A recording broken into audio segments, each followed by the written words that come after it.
Salut tout le monde, c'est Xavier, bienvenue sur Watch Mojo français. Aujourd'hui on se retrouve pour le top 10 des animés les plus sous-estimés. Dans cette liste, on va s'intéresser aux animés qui ont été populaires à leur époque mais qui ont sombré dans l'oubli depuis.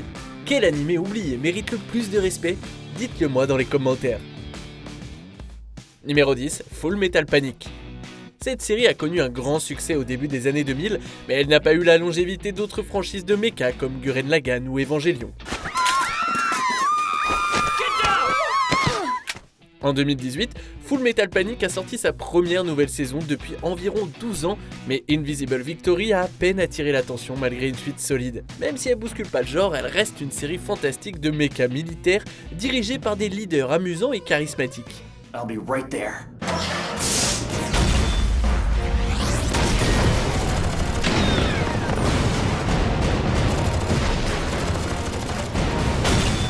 Outre l'action intense qu'elle offre, la série dérivée humoristique Fume au Fût est également digne d'être regardée. Numéro 9, Zatch Bell.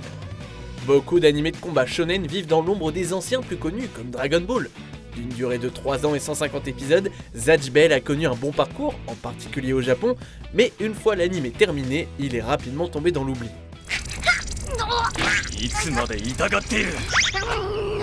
Zatch Bell a tout ce que l'on peut attendre de ce type de série. De l'action à outrance, un humour constant et un prémisse taillé sur mesure pour la formule du shonen d'action.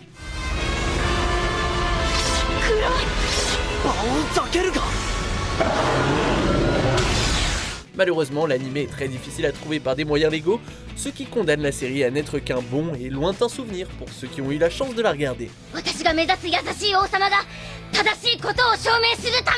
Numéro 8, Tenchi Muyo Ryo-Oki. Cette franchise a un héritage historique dans le domaine de l'animation, avec des films, des séries télé, des spin-offs et toutes sortes de produits dérivés. Bien que ces séries télé et le fantastique spin-off Isekai no Seikichi Monogatari soient plus connus, Tenchi Muyo a commencé au début des années 90 et a produit de nouveaux épisodes aussi récemment qu'en 2021, figurez-vous. Ryoko.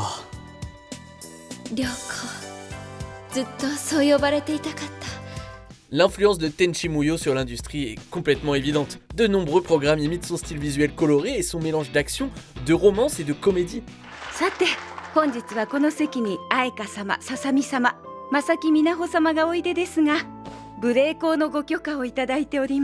Que ce soit avec les versions éditées ou non, Tenchi Muyo vaut la peine de s'y plonger car il y a énormément de contenu de qualité.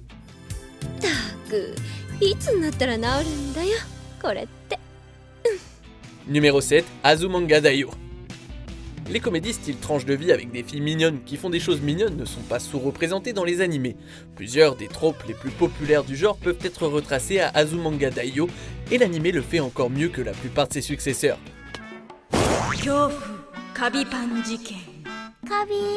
La plus grande force de la série, c'est son réalisme, car chaque élève et chaque professeur donne l'impression d'être une personne qui pourrait réellement exister.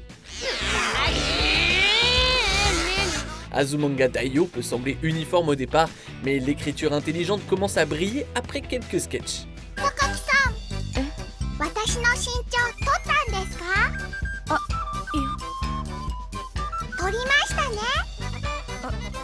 Numéro 6, Belzébub.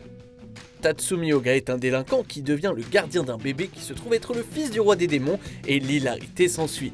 Belzébub est une comédie avec des éclats occasionnels d'action et maintient cette routine pour la quasi-totalité de ses 60 épisodes. Bien qu'elle ne soit peut-être pas aussi épique que le manga, l'adaptation du studio Pierrot possède une liste de personnages drôles et intéressants. La fin de la série n'est pas géniale, mais ça ne change pas grand chose au plaisir que l'on éprouve à s'y rendre. Les fans de Gintama devraient essayer Belzébub, car les deux séries partagent le même sens de l'humour. Numéro 5, la loi du Eki.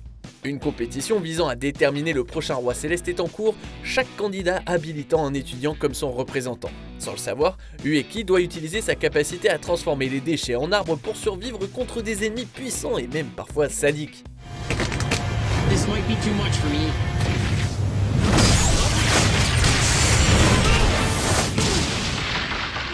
La loi du Eki est sans doute l'animé le plus shonen de tous les temps, mais cette série de combats se démarque grâce à des pouvoirs imaginatifs, des combats stratégiques, des conséquences tangibles et un humour décent.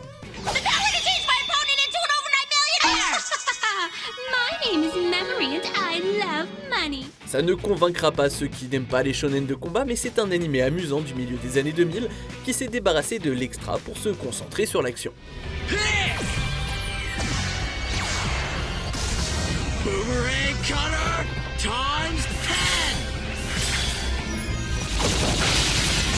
He used the pit to block the boomerang. Numéro 4, Ice Shield 21. Comme la plupart des animés sportifs, il n'est pas nécessaire de s'intéresser au football américain pour apprécier cette série. ゴールラインディフェンスって。これが普段のうちのフォーメーション。でも状況によっては変えるの。 Basé sur le fantastique manga de Riichiro Inagaki, cet animé shonen prend le réalisme et le propulse dans la stratosphère en introduisant des mouvements exagérés, des matchs qui durent des plombes et toute la passion du monde évidemment. いけアイシールド21！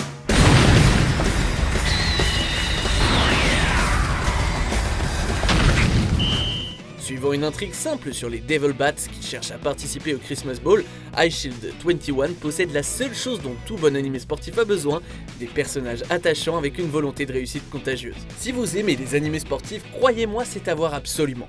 よし行くよせーのぶっ潰すいやは Numéro 3, Reborn. Produisant plus de 200 épisodes, Reborn a été un succès.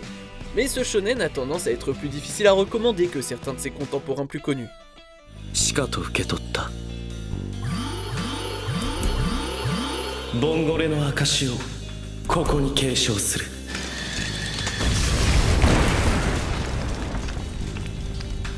Cette perception est principalement due aux 20 premiers épisodes, qui se déroulent comme une mauvaise comédie et ne sont en aucun cas représentatifs du reste de la série.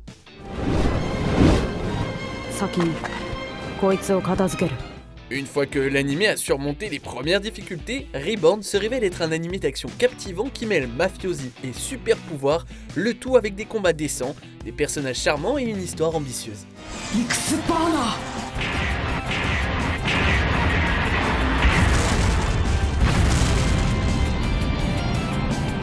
Numéro 2, Hikaru no Go.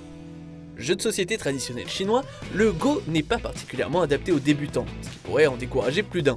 Si cet autre animé du studio Pierrot ne fera pas de vous un expert du jeu de stratégie, la série couvre suffisamment bien les bases pour qu'un manque de familiarité ne nuise pas à la compréhension. Les excellents personnages de la série font le reste. 光る行きますよ Une rivalité intense, un protagoniste antipathique qui mûrit progressivement à mesure qu'il apprend à apprécier le Go, et un fantôme. Hikaru no Go offre toutes les caractéristiques d'un jeu de société classique ou d'un animé sportif. Ne soyez pas rebutés par le sujet, je vous jure c'est captivant. 僕の力量を測っている。遥かな高みから。 On arrive presque à la fin, nous publions de nouvelles vidéos chaque jour, alors avant de continuer, abonnez-vous et activez la petite cloche et les notifications sur téléphone pour ne rien rater. Numéro 1, D. Greyman. Le manga de Katsura Oshino est très apprécié, mais son animé n'a pas la présence d'autres shonen de longue date.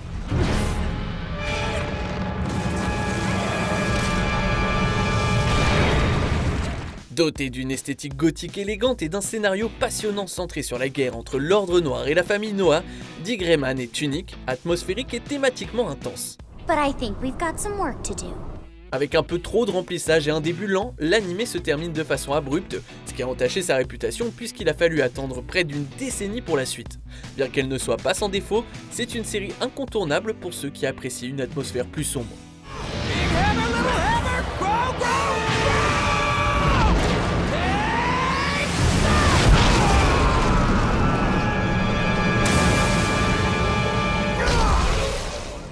Que pensez-vous de notre sélection? Dites-le moi dans les commentaires et checkez ces autres super vidéos de WatchMojo français.